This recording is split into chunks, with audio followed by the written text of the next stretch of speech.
รูปเงาสารคดีเรื่องความปรารถนาของอำนวยการโรงเรียนเป็นผลงานการร่วมมือของ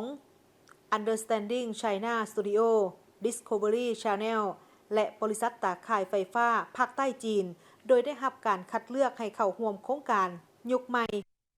ครั้งที่2ซึ่งเป็นโครงการสร้างสรรค์ร่วมกันระหว่างจีนและต่างประเทศ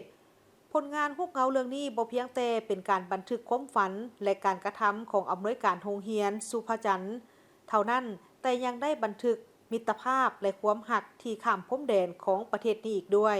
นี่ก็เป็นเจตนาดั้งเดิมของทีมงานสร้างสรรค์ในการวางแผน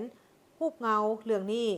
เพื่อให้ทุกคนได้เห็นถึงความยุ่งยากและความยิ่งใหญ่ที่อยู่เบื้องหลังของการศึกษาพิเศษหลายขึ้นเพื่อเป็นการกระตุ้นความสนใจและการสนับสนุนของประชาชนต่อกับการศึกษาพิเศษและเพื่อให้ความปรารถนาอันเงียบงันได้รับการรับฟังและบรรลุผลเป็นจริงหลายขึ้น